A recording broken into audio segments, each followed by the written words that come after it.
ဆက်ဆုံးကဒီရှိပြီးသားပညာကိုစဉ်းစားတာနောက်ဆုံးမှရတယ်ကြာတော့အဲ့ကျွန်တော်စဉ်းစားတယ်သူကအကြောင်းတစ်ခုပြောလိုက်တယ်ကွာအဲ့ဒီအကြောင်းအစကိုရှားတယ်ဟလာဟိုကပြောတာရှိပြီးသားပညာရှိပြီးသားသမာဓိရှိပြီးသားသီလကျောင်းမို့ဆိုင်ပြောတာကိုဒီ9000မင်းကအင်္ဂလိပ်မှာလာသီလလုံးလုံးလေးပဲရတော့ဟာဒီဘုန်းကြီးဘာတွေပြောနေလို့ဟုတ်တယ်သီလရှိလို့လေးပဲရတော့ကွာမရှိရင်လည်းရမယ်ဟာဒုက္ခပဲတော့လူတွေတက်နေဘယ်တော့မှတရားမိတ်မတော်မှာဓာတ်နဲ့လိုက်တာတော်သေးရဲ့အလူမျိုးတွေမဟောရသေးလို့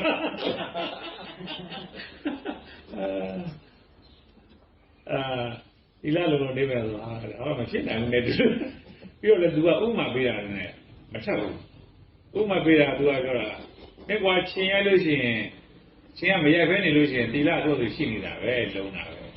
ရလိုက်မှသီလပြက်တာမလုပ်ဖဲနေမရိုက်ဖဲနေလို့ရှိရင်သီလလုံးနေအဲ့ဒါရှိပြီးသားသီလဆိုတော့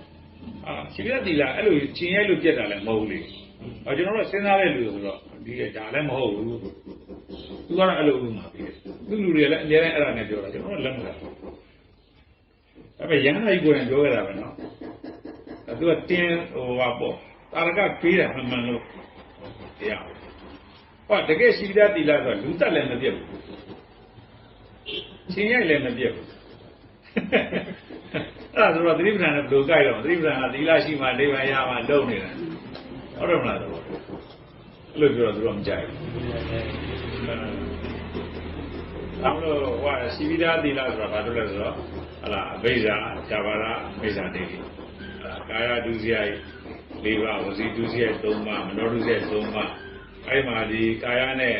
ဝစီဒုစရိုက်ကသူတို့ပြောတဲ့၅ပါးသီလ၈ပါးသီလနဲ့ရတယ်ဟလားဥဒ္ဒဘုမှုကမေတိဆိုတာဒါရှောင်းလိုက်ရပါတယ်ရှောင်းသီလခေါ်တာပေါ့ဟလားဝစီဒုစရိုက်ကျတော့ဥဒ္ဒဆိုတော့ဘုံလျှောရန်တိုင်းဒါလည်းပဲသီလလုံဝင်ရတယ်မနောကံကြတော့တမာတိရှိလို့ရှိရင်မနောကံကိုထိန်းထားနိုင်တာပဲရှိတယ်အမြင့်ပြတ်ဆိုဆွဲမနှုတ်နိုင်သူကဘာနဲ့မှဆိုဒီရတ်ဖို့ပညာနဲ့မှအောင်ဆုံးဆွဲနှုတ်တယ်ရတ်မနဲ့တော့မရဘူးရတ်မနဲ့တော့မှသူကအထုပ်ကကြံနေသေးတယ်ရတ်ဖို့နဲ့ကြမှာအဘိဇာပြဝါဒမိစ္ဆာဒိဋ္ဌိအခုကျွန်တော်ကပြောရမလားအဘိဇာတော့ကြံနေတယ်လေပါလဲဆိုတော့တော်တော်မှပြင်ဒီအခုလည်းဒီဘက်ကပြောတာအဲ့ဒါသူတို့ရဲ့ဒီဟိုဘက်ကကောင်းတဲ့အမြင်ကဟလာဒီအဘိဓါဇာဝရမိစ္ဆာဒိဋ္ဌိကယဟနာဖြစ်သေးရဆိုပဲကြိုက်တယ်ဒါပေမဲ့မဖြစ်လို့မရအောင်ဖြစ်ဖို့ဖြစ်တဲ့နေရာဒါပေမဲ့ပုထုဇဉ်ဖြစ်တဲ့အဘိဓါဇာဝရမိစ္ဆာဒိဋ္ဌိနဲ့ပုထုဇဉ်ဖြစ်တဲ့အဘိဓါအပယ်လဲသွားမှာဒါတရားလဲလဲမှာပြီးတော့မစင်ကြဲတဲ့တရားဒါလူတိုင်းသိထားတဲ့တရားယဟနာမှာအဘိဓါဇာဝရမိစ္ဆာဒိဋ္ဌိကမဖြစ်တော့ဘူးအဘိဓါဇာဝရအကြောင်းကဖြစ်အောင်မှာဖြစ်ပေမဲ့ရဟန္တာမှာဖြစ်တဲ့အဘိဓါပဲပါလားဆင်ကြယ်တယ်သူငါလည်းမဟုတ်ဘူးသူ့မှာဖြစ်တာလည်းမဟုတ်ဘူးရဟန္တာမှာဖြစ်တဲ့လာဒီအဘိဓါပြောတာပုဂ္ဂိုလ်တော်မှာမဟုတ်တာဟုတ်လို့မလားဘာကြောင့်မဆင်ကြယ်လဲဆိုတော့သူ့မှာငါမှာဖြစ်လို့အဲ့အဘိဓါပြောတာမဆင်ကြယ်တာအဲ့အဘိဓါပြောတာသူငါမဟုတ်ဘူးဆိုအဲ့ဆင်ကြယ်သွားပြီဟိုဘက်ဒီဘက်ဆိုမလန်နိုင်လို့လည်းတန်တရားထဲမှာနေခဲ့တာကြာလာတယ်ကိုယ်ပေါ်ညာမဲ့ပညာလုပ်ချက်ဟောညာမဖြစ်ရဘူးမဖြစ်ရဘူးပဲလို့အဲ့လိုဟာသဘာဝတရားမဖြစ်တတ်တဲ့တရားဘာမှမလို့ဖြစ်မှာဆိုအကုန်လုံးဟလာဒီစိတ်ဟလာဒီစိတ်တွေကိုမဖြစ်ပါနဲ့ဖြစ်ပါလို့ဘုရားလည်းလမ်းညွှန်လို့မရဘူးသူကလမ်းညွှန်လို့မရဘူးသူကသစ္စာကိုမပြောင်းလုပ်လို့ရတယ်ဘုရားရမ်းတာမရှိဘူးလို့ပြောတာအာယုန်လေးပါသစ္စာလေးသစ္စာလေးပါသူတို့ရှုပ်လို့မရတဲ့အတွက်သူကသစ္စာမပြောင်းဆွမ်းနိုင်တဲ့တကူရှင်လောကထဲမှာမရှိဘူးဖြစ်မှာဒါပေမဲ့တခုရှိတာကဝိဒာနဲ့လားဝိဒာနဲ့လားအဲ့ဒါတော့ကွာဝိဒာနဲ့ဆိုပုရုဇဉ်ဝိဒာနဲ့ဆိုရင်ဟလားအရိယာဝိဒာမရှိတော့ဘူးဆိုရင်အဲ့ဒါလွတ်မြောက်တဲ့ပုဂ္ဂိုလ်ကဘုမဟုတ်ဘူးဝိဒာဇဝရနဲ့သူနဲ့မပတ်သက်တော့ဘူးအရှိတရားလည်းမဟုတ်ဘူးလေမပြောင်းလည်းလုပ်လို့မရဘူးလေဖြစ်တာလည်းစင်ကြယ်တယ်လေလို့သိရင်အဲ့ပုဂ္ဂိုလ်ဟာဘယ်တော့မှလည်းမပြောင်းမလုပ်တော့ဖြစ်လို့လည်းကြောင်းကြစရာမရှိလို့မဖြစ်လို့လည်းတောင်းတစရာမရှိတော့ဒါမှမဟုတ်ကြောင်းကြမှုတောင်းတမှုငြိမ်းသွားတယ်ဆိုတာဒါမှဒီလိုဒါမှမဟုတ်အဲ့ဒါကိုရှိပြီးသားဒီလားလို့ပြောတာမြောက်ပြီးတာတော့မဟုတ်ဘူးဒါမပြည့်စည်တဲ့ဒီလားအဲ့ဒါတွေကိုနိဗ္ဗာန်ဝင်ဖို့ကြတော့၅ပါး၈ပါးနဲ့ဆိုင်မှုအဲ့ဒါနိဗ္ဗာန်ဝင်ပြီလို့ကြီးညာနိုင်ပြီဆိုရင်အဲ့ဒီရှိပြီးသားဒီလောက်သိတဲ့လူတိုင်းက နိဗ္ဗာန်နေရပဲပြောတာနိဗ္ဗာန်ပြင်ဘက်ကထွက်မပြောအဲ့တော့သူ့ရဲ့နေရာမှာကြီးပဲပေါ့လေအဲ့လိုပဲရှိပြီးတော့ဖြစ်သွားနေတာကြောင့်ပညာနဲ့ပေါ့ပညာနဲ့ကဒါဖြင့်လက်အတိလာတွေပြန်လာမေးတော့လေဘုရားမပယ်ဘူးဒီကောင်းတယ်လို့လုံနိုင်ရင်ဒီငြိမ်းချမ်းပါတယ်ချမ်းသာမှုရှိပါတယ်ဆိုတော့ပြည့်စုံနိုင်တော့ကိုကောင်းရောက်တော့တာပြန်လာမေးတော့မပယ်ဘူးဒါပေမဲ့အဲ့ဒီလာနဲ့လည်းနိဗ္ဗာန်မရဘူးတကယ်ရှိပြီးသားတိလာသိရင်ရှိပြီးသားပညာလည်းဖြစ်ပြီးရှိပြီးသားတမားလည်းဖြစ်အခက်ဆုံးကတော့ရှိပြီးသားပညာဆိုအခက်ဆုံးရှိပြီးသားပညာဆိုအာယုံမှာပေါ်တဲ့စိတ်စိတ်ယုံနံတိုင်းဟာသစ္စာလေးပါမလွတ်ပါဘူးဘုလိုလည်းမရဘူးလျှော့လို့လည်းမရဘူးလို့သိပြီဆိုရင်သစ္စာလွတ်ပါပြီသူတို့နေမဘုံတွေကိုမရလေညာဆင်းရဲပွားယူအဲဒီကနေပြီးဆိုရင်မရနာဘုရားနဲ့အမြဲနေရတာပဲတော့အဲ့မှာမှရိပ္ပံသမားနဲ့ပညာသမားကဘာလေးကွာသွားလဲဆိုတော့ဟိုကသတိမရှိရင်သိမှာသတိကအသက်လောက်ရေးကြည့်တာဒီဘက်ကသတိရှိတာမရှိရနဲ့မဆိုင်ဘူးဒီဘက်ကပညာအဆုံးဖြတ်ပဲဟုတ်လားဟိုဘက်ခြေလမ်း900လွန်တော့နောက်ပြန်ပြီးခြေလမ်း900ဘောင်းတစ်ထောင်မလဲဘူးဟုတ်လားကြံခဲ့တဲ့900 0ပဲဆိုသွားမှာ16အဲ့ဒါကွာသွားတာအဲ့ဒါတကယ်သတိပ္ပံမှာတကယ်ဖြစ်ခဲ့တဲ့ပြဿနာအခုကတော့ဒီလွတ်မြောက်ပြီးသားပုံစံတွေကတော့ရေးတော့ဆောင်းလို့ရတော့မဆိုရင်အခုကြည့်လေအကုန်လုံးအာယုံပြည့်ပြည့်လိုက်တနိုင်ငံလုံးငိုးလို့ထိုင်နေရတယ်ဒီသစ္စာသာမတော့မရသေးတဲ့ညတော့အဲ့ဒုက္ခတွေကပြန်မှဆင်းရဲနေကြတော့ကိုလည်းလုပ်ခဲ့တာရှင်မောကြီးဒီဉာဏ်ကြီးမရှိတော့လေပင်လေပြင်ကိုတင်နေပဲလောအောင်ပင်လေပြင်ကိုဖြတ်ဖို့ကဒီလေးလေးတွေကဘယ်လိုဖြတ်မှာလို့အဲ့တော့ဝိပဿနာဉာဏ်ကကမ်းမမြင်ရပဲတော်တာနဲ့တူတယ်မဉ္ဇဉ်တော့ရောက်သွားတယ်လားကမ်းနေပြောတယ်တော်သေးတယ်ပေါ့လေတော်လောအောင်ဒါမှမလောအောင်မှာတော့ကိုယ်သမားလေးတွေရသွားပြီတော့ကမ်းပေါ်တာလည်းရောက်သွားတယ်သူတို့ကဘလောပဲနဲ့အရောက်ဘူးဆိုတော့အတွေ့အကြုံပဲရှိတယ်ဒါတော့ဟောတယ်ပေါ့ကျောင်းမန်းဆိုတော့ဆရာကြီးတန်လျာဖြစ်လို့လေဒီဆရာကြီးကိုရေးခဲ့တယ်ဘုသူရပြောပြတယ်သူဉာဏ်ဖြစ်သွားတဲ့ခါကျတော့လေဒီဆရာကြီးသင်ပေးလိုက်တာပဲသူသင်ပေးလိုက်တဲ့အတိုင်းလောကသုံးပါးအပြင်ကိုရေးပြတယ်ဒါပေမဲ့သူကိုယ်တိုင်ကအဲဒီလောကသုံးပါးသုံးမျိုးရှိပါတယ်လို့စာပေထဲမပါဘူးအဲ့တော့ကျွန်တော်တို့ကလည်းပြန်ပြီးတော့အစင်းပေါ်တော့ဝိပဿနာလုပ်ဒါမှမဟုတ်အရိယာတွေပြောတဲ့စကားလုံးတွေထဲမှာစဉ်းစားကြရတယ်အများကြီးပါခုနကပြောသလိုအင်္ဂလိပ်မာလာကြီးကွာတိလာရှိလို့နေမရတော့ဆိုတော့သူဘာလို့ဆိုလို့ကျန်တာလဲဆိုတော့သူနှစ်နဲ့ရှိပြီသူပေးတဲ့တာရကတွေနဲ့လည်းမကိုက်ဘူးဒါပေမဲ့စဉ်းစားပါများဒါဟုတ်ဆိုလို့ကျန်တာတော့မဟုတ်ဘူးဆိုတော့ဘောပေါက်တယ်စဉ်းစားပါများလာတဲ့အခါကျတော့သူကဒါဟုတ်ဆိုလို့ကျန်တာလေပါဇက်ကထုတ်ပြီးတော့ပြောမသွားနိုင်ဘူးရှိပြီးသားပညာဆိုလည်းဒီတိုင်းပဲရှိပြီးသားပညာဆိုတာပုဂ္ဂိုလ်ဆရာဘုရားကြီးနောက်ဥပိသုဒ္ဓကျောက်သမောဆရာဘုရားကြီးဟလာနောက်ကျန်တဲ့ဒီပညာဝိုးကြီးနဲ့ထွက်တဲ့ကျောင်းပန်းပေါ့နော်ဒီဆရာတော်တွေအကုန်လုံးကရှိပြီးသားပညာဆိုတာတကြီးတကြောနဲ့ပြောသွားတယ်ရှိပြီးသားပညာဆိုတာဘာလဲဆိုတော့ဒါကကျွန်တော်အစမရတော့တာအစမရတော့သူ့ရဲ့တိတ်ကိုယ်ရလည်းမရှိဘူး3-4ခုထဲမှာမပါဘူးစာအုပ်တွေထဲမှာလည်းမပါဘူးဒါပေမဲ့ဟိုတနေ့က Facebook ပေါ်မှာတင်တော့မှဒီသစ္စာလေးပါးတစ်ကြိမ်နဲ့ဆိုတော့သူရေးထားခဲ့တယ်ကျတော့ Facebook မှာတွေ့လိုက်တယ်အဲကျွန်တော်တို့ဉာဏ်မဖြစ်ခင်မှာဒါအောင်မတွေ့ဘူးဉာဏ်ဖြစ်ပြီးမှဒီကလာတွေ့ဒါလို့ရှိရအရိယာတွေကလည်းမပြောခဲ့ဘူးတော့မရှိဘူးပြောခဲ့တယ်သစ္စာလေးပါးတစ်ကြိမ်နဲ့လို့ပြောခဲ့တယ်ဘယ်လိုပြိုင်နေဆိုတော့မပါဘူးဟုတ်တယ်ဘုပေါင်းမှာပေါ်လို့ရတာတေလာဟုတ်လေတေလာဟုတ်လေပြီးတော့လည်းခက်နေတာသစ္စာလေးပါးတစ်ကြိမ်နဲ့မဲကိစ္စပါဆိုတာအားလုံးပြောကြတယ်အဲ့ဒါနဲ့လည်းဝိမုဒ္ဓိမရဘုရားကြီးကိစ္စပါဒီစဉ်းစားနိုင်မှာဝိမုဒ္ဓိကိုရအဲ့ဝိမုဒ္ဓိရသွားပြီဆိုရင်လည်းအဲ့လူကစားရိပ်ပါလေးပဲမဲကိစ္စပဲရှိရတယ်ဘုရားကြီးကိစ္စကြမှာပြီးဆုံးမှာသစ္စာလေးပါးတစ်ကြိမ်နဲ့ဘုရားကြီးကိစ္စပါဖြစ်ပြီသူ့ရဲ့ကိစ္စသုံးသွားအခုနပြောသလိုပေါ့ဟလားကျန်အနာတွေမှာလည်းအဘိဓါပြပလာဖြစ်တယ်ဆိုတော့သူတို့တွေးတာအဝိဇ္ဇာနဲ့တွေးတာလေဆိုတော့ပြည့်တာမြုံမုံတော့ဒီမုံတော့မကြံဘူးလို့ပြောတာဘယ်ပြန်တော့ပြောနေသူကအရှိထားတာဒါမင်းကတော့ကျွန်တော်ဗုဒ္ဓနုတ္တိပြောလိုက်သေးတယ်လေစင်ကြယ်တာဗုဒ္ဓပါဗုဒ္ဓအစင်ကြယ်တယ်အာယုန်နဲ့မစင်ကြယ်တာမှမရှိမြေခန္ဓာ၅ပါးလည်းစင်ကြယ်တယ်ကြာခန္ဓာနာခန္ဓာသာခန္ဓာသိခန္ဓာသူကြိုက်တယ်လို့စင်ကြယ်တယ်စင်ကြယ်တာသူ့ဘာသူဘလူးပုံပေါ်တရေပုံပေါ်ဗုဒ္ဓပဲတရေလည်းဗုဒ္ဓပဲဘလူးလည်းဗုဒ္ဓပဲ ဘာလို့စင်ကြယ်တယ်နောက်တော့အာယုံမှာပေါ်သမျှဘာပဲပေါ်စင်ကြယ်နေတာလေဒါအချင်းလေးကဘယ်ကလာတာလဲဆိုတော့အရန်ကုန်တော်ကလာဟောလာတဲ့ကုန်တော်ကအရန်ကုန်တော်မှာလည်းအဓိကဖွင့်ဆိုတာဘာလဲဆိုတော့ကိလေသာတို့မှဆောင်းကားကိလေသာတို့မှကင်းစင်တော်မူသောကြောင့်ကင်းစင်တော်မူသောကြောင့်အရန်ဒီပါပဲအရန်ကုန်တော်ဆိုတာကိလေသာကင်းစိတ်သောကြောင့်ကင်းလွတ်သောကြောင့်ဟုတ်လားအရန်ကုန်တော်မြည်ပါပဲအဲ့မှာဆရာတို့ညနေတိုင်းပြောလေမင်းတို့ကတော့ကိလေသာပုံကိုတက်ထိုင်နေတာဆိုတော့ကျွန်တော်ဟုတ်တယ်ထင်တာပေါ့ဒီငါတို့ကအပုံကြီးရှိတယ်ဆိုသေရောလေဟလာအခုကမင်းတို့မှမဟုတ်ဖះမဝေးသွားတာကိုတတ္တဝါတိုင်းအတွက်ကိလေသာနဲ့အဝေးဟလာအခါဝေးတဲ့နည်းရဲ့လို့ပြောကြဘူးမရှိဘူးဘာလို့ဆိုကိလေသာအစင်မရှိဘူးလို့ပြောတဲ့အတွက်မရှိတာကြီးကိုဝေးပါတယ်နည်းပါတယ်လို့ပြောတယ်သင်သားတာပဲရှိတယ်ကိလေသာအစင်မရှိဘူးလို့သိတာနဲ့အဲ့ဒီကစင်ကြယ်တဲ့ဉာဏ်ကိုရတာအသိဉာဏ်ကလည်းစင်ကြယ်သွားပြီအာရုံကလည်းစင်ကြယ်သွားပြီတရားမှဒီကိလေသာတွေကင်းစိတ်တာမဟုတ်ဘူးကျွန်တော်တို့ဒီသစ္စာသိတဲ့ပုဂ္ဂိုလ်တွေကလည်းပြန်ကြည့်ကိလေသာရှိမှမရှိတော့သူကအရေးကြီးဖြစ်တဲ့အတွက်ပြည်သူလည်းမရှိဘူးခါးလည်းမရှိအသေးရလည်းမရှိအကျိုးရလည်းမရှိစင်ကြယ်နေပြန်အဲ့တိုင်းနေလိုက်တာပေါ့ဒါပဲပေါ့နေရမှန်တော့အဲ့တိုင်းအဲ့တော့သူတော်အထင်ကြီးတယ်ဆရာပြောလိုက်လို့မှပြောလိုက်တယ်အဲ့ပါဟုတ်ပါပြီနောက်တော့သူကဒီဒုက္ခအကျက်တဲတွေတွေ့တဲ့အချိန်မှာဆောင်းလေးဆယ်ပဲသိချမှာပါလေသဘောတော့မင်းတို့ရဲ့လောကဘေးဟလာလောကဘေးတွေကိုလည်းပဲကျော်ပြနိုင်ပါတယ်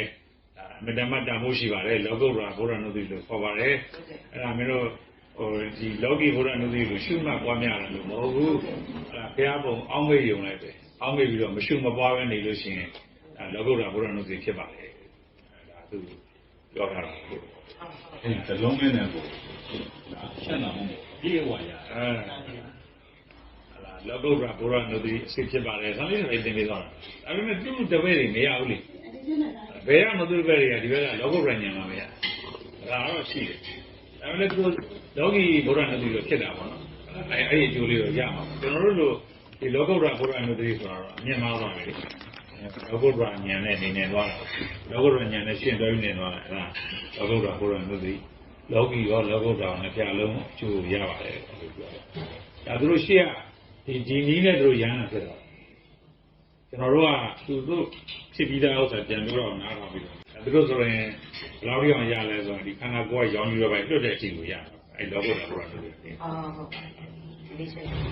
ဟုတ်အဲ့ဒါတော့သူကအိန္ဒိယ property ရဲ့ဉာဏ်ဆိုဘုရားပဲရတယ်ကျွန်တော်မရဘူး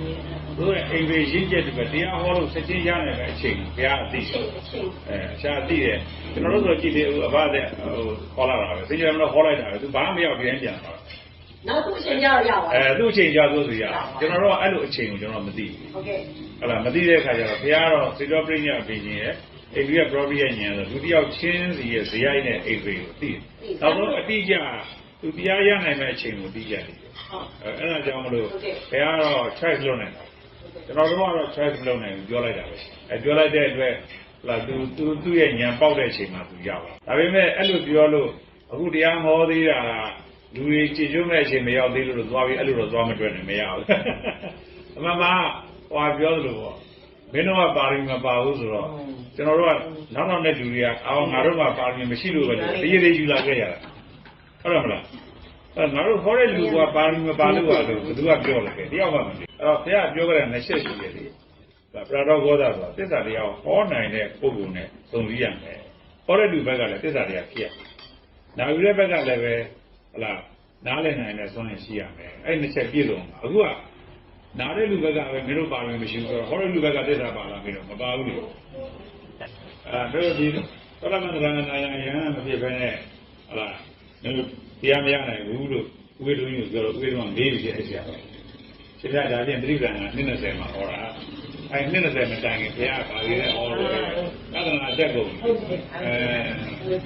ဟောလဲသိရလေဥပနိခန္ဓာသုံးညပြီးတော့ဟောတာတဲ့ဒီကပြောလိုက်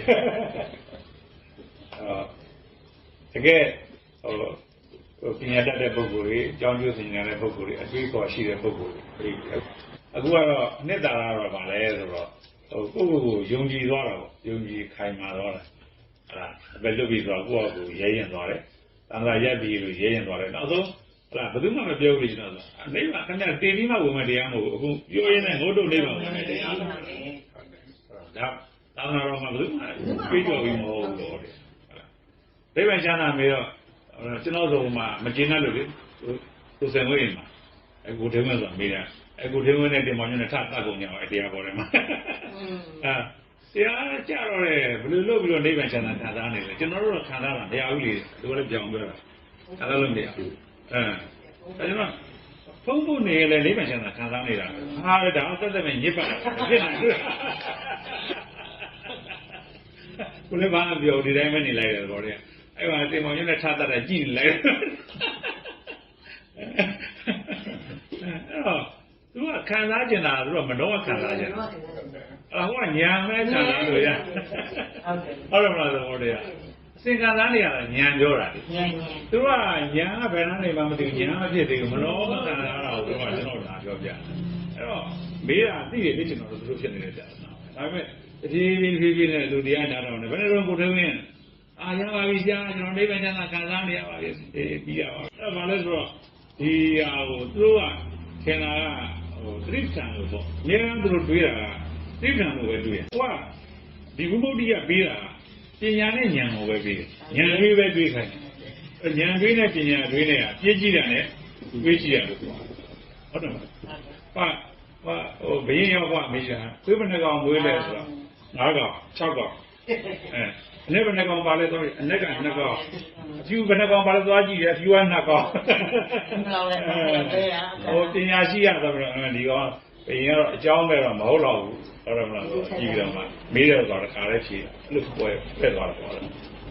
နောက်ဆုံးဟိုဘယင်းရောက်ပါမေးတာ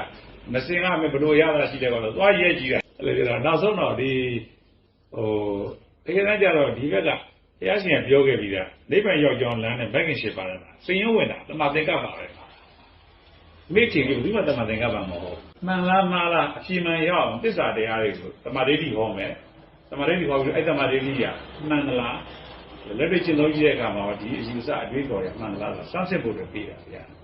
သူကကျွန်တော်တို့ကထိုင်ပြီးမှတ်ဖို့ပဲစဉ်းစားတာဟုတ်တယ်လုံးဝညင်မပါတော့ဘူးညင်ပါမောင်ညစိတ်အောင်ဆန်းနေတယ်ဆရာကလည်းဘာဟုတ်လဲပါရုံတော့ဘယ်သူမှရှင်းလာမပေးဘူးဆိုတော့ဟာစိတ်ထဲမှာသူဘလို့ပဲမေးချင်တယ်ဒါပေမဲ့စိတ်ုံထဲမှာမရဘူးအားနာအခုတော့ပေါ်ပေါ်ထိုက်ရှိခေါ်ရတော့အိုင်အောင်ငရဲပဲကွာလို့ပြောတာဆရာလည်းဘယ်လိုမဖြစ်ဘူးနဲ့ပြောတော့တယ်နည်းနည်းလေးကွာဒီလိုမဆက်တော့ဘူးဆိုတာအဲ့ဒါပြောလိုက်တာမဟုတ်လေသူကဒီလိုလေသူကခုနကပြောအဲ့ချိန်မှာနာနေတဲ့အချိန်မှာသတိရှိလားသတိလည်းမရှိဘူးလေအဲ့ဒါသူတို့ထင်တာကဟလာသတိနဲ့နေတဲ့အတိုင်းတိုင်းကိုပဲသူကနေရတယ်ကျွန်တော်တဲ့ဒါကရှုံးမဲ့မနေသေးဘူးရှုံးမဲ့မနေသေးဒီရှုံးမဲ့နေတာလည်းအတိုင်းတိုင်းပဲလေ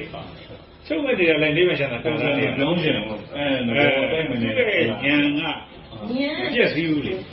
ဟုတ်လားအဲ့ဒါကိုသိတော့ကျွန်တော်တို့စိတ်ချက်လက်ချက်သတိလွတ်ပြီးတော့နေလို့ရတာပါဘာကြောင့်လဲဆိုတော့ဘယ်နဲ့ရောက်သွားလဲနေတဲ့ခါကျတော့ကျွန်တော်ပြောတယ်အများတပရိသတာဝန်ရဲ့မိမိတာဝန်ဒီနေရာဓမ္မတာဝန်ယူမဲ့နေရာမှာကိုဘာမှသွားလုပ်เสียမလို့ဝေဒနာတော့ပေါ်မှာပေါ့ဝေဒနာပေါ်တယ်အဲ့လေဦးနိုင်ဆိုဝေဒနာပေါ်တယ်နားတယ်အော်စရာရှိအော်လေကျွန်တော်ပြောတာဘာလို့တေကန်လေးမှာတေမှာဘယ်လိုတေမလဲကျွန်တော်မေးတာမင်းတို့ဒီတိုင်းတေလိုက်လို့ပြောတာကျွန်တော်ဒါသူတို့ကလက်မခံနိုင်ဘူးအဲ့လားကျွန်တော်ခွဲကန်းနဲ့ပြန်ထွက်လာတော့အဲ့မောင်ဖုံးကမေးတယ်လေဆရာဘယ်လိုနှလုံးသွင်းလဲမင်းမေးခွန်းကမှားနေတာဘာပြောမှမသိလူတွေကအဲ့ဒါသတိပ္ပံရဲ့အတွေးနဲ့ပဲမေးတာသူတို့သိတာလည်းသတိပ္ပံပဲဟောသတိလေးနဲ့ဟလာနေနေတယ်လို့သူကဒီလိုအတွေးပဲမေးတယ်ကျွန်တော်တို့မဟုတ်ဉာဏ်ကိုအသေးမှုကဉာဏ်ဥထားပြီးဖြစ်တဲ့အတွက်ဉာဏ်ရဲ့ဉာဏ်ရဲ့ကိစ္စအတိုင်းကိုကျွန်တော်တို့ကပြည့်စုံစွာဟလာယုံကြည်ပြီးသားဖြစ်တော့လုံးဝဒီနန်းသိတဲ့သိစားတော့နောက်မတွန်းအဲ့ကိစ္စသတိကိစ္စမဟုတ်ဘူးပညာကိစ္စလားဖြစ်တယ်အဲ့ပညာကိစ္စဘလောက်ယုံကြည်တယ်လဲဆိုရင်ဒီအချိန်မှာသေသွားတော့မှမတွန်းသေရင်လည်းသေပြီသေလည်းပဲစိုးစရာမရှိဘူးအဲ့လုံးဝဒီစိတ်တရတာနတ်ကမတိဆိုအချိန်အဲ့ဒီအော်ဓမ္မဆောင်လျှောက်တဲ့အချိန်မှာဖြစ်တာကိုဖန်တီးထားလည်းမဟုတ်ငါမကြောက်ဘူးကွာဆိုပြီးလှုပ်ထားလည်းမဟုတ်သူကသူဓမ္မသူကသူထုတ်ဆောင်နေသူကသူမရေးမြန်ကြောက်စားတိုင်းကဲဆိုသိချင်းတရားပေါ်မတုံလို့ဘူးဆိုတာကိုဖန်တီးထားတဲ့နေမဟုတ်ဘယ်နေထဲမှာလဲအဲ့ဓမ္မဆောင်လျှောက်တဲ့နေထဲမှာသူကသူဖြစ်တာဟုတ်ပဲဒါ ဒါကခံစားလိုက်ရတယ်ပြောပြတာပေါ့ဒီတမန်ချိန်မှာမေးရင်တော့ကြောက်တယ်ကြီးကြောက်မှာပေါ့ကြောက်တာလည်းသစ္စာလေးပါပဲဒီလိုပဲဖြစ်ပုံမှန်အဲ့လိုကိုမို့ကြောက်စိတ်ကိုမလာတော့မလာအောင်လည်းကိုဖန်တီးကြတာမဟုတ်ဘူးဓမ္မအဲ့တော့ကိုယ့်ဘက်ကတာဝန်ကအသေးမိုးခင်မှာညံခိုင်တော့အောင်လုပ်တာပါဒါမှမဟုတ်သတိနဲ့နေဖို့သိဖို့သတိပ္ပံကပဲလမ်းညွှန်တာဝိမုဒ္ဓိရဲ့လမ်းညွှန်ဟလာအဲ့ဒီဟလာနေတော့ချားတယ်ဟလာသပရိဒကိစ္စမိမိကိစ္စမသေးခင်မှာလုပ်ပါအမှန်တည်းဓမ္မကိစ္စလည်းတန်းတယ်လို့လုပ်ကြပါဒါပေမဲ့တည်တော့မဲ့နယ်ပယ်တွေရောက်သွားတော့ဓမ္မကိစ္စသာနေဖြစ်ပါတယ်ဒါမှမဟုတ်ဒါလည်းလက်တွေ့ုံကြိုက်နေပြီတော့မဟုတ်မင်းမေးတဲ့မိကုန်းကမှားနေတယ်ကွာဘာဖြစ်လို့လဲဆရာယောနိသောမနတိကာရရဲ့ယောနိသောမနတိကာရရဲ့အမနတိကရောဓဘိက္ခုအမနတမေသုံးခုရှိတယ်မင်းဘယ်နယ်ကိုမေးတာယောနိသောမနတိကာရဆိုတော့မင်းပုထုဇဉ်နေမေးတာအသိနေတယ်လုံးသိယောနိသောမနတိကာရဆိုတော့မင်းတို့အားထုတ်အောင်ဆိုပုဂ္ဂိုလ်တွေမေးတယ်မေးကုန်ဟောအမနတိကရောဓဘိက္ခုဆိုတာနှလုံးသွင်းကြမလို့ရောတဲ့နယ်ပဲဘာဖြစ်လို့နှလုံးသွင်းကြမလို့ရောလဲညာရဲ့ကိစ္စကိုပြည့်စုံသွားသိသွားပြီဘုံနာလေသွားပြီဟုတ်လားဓမ္မသိကြပေါ့စောင့်ကြောက်ပြီဆိုတော့လေကွာသိသွားတယ်ဆိုတော့အဲ့နေရမင်းတို့မေးတဲ့နေမဟုတ်တော့ဘူးဒါဘလို့မင်းတို့နှလုံးသွင်းတယ်ဆိုတော့မမေးနဲ့ဆိုတော့ဟုတ်ကဲ့ဆရာဟုတ်ကဲ့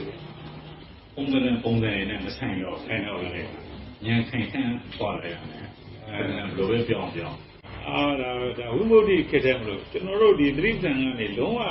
ဒီမရနိုင်ဘူးလို့ထင်တဲ့အရာတွေအကုန်လုံးကရမယ်လို့မှဟိုမျောမှန်းလို့မရတဲ့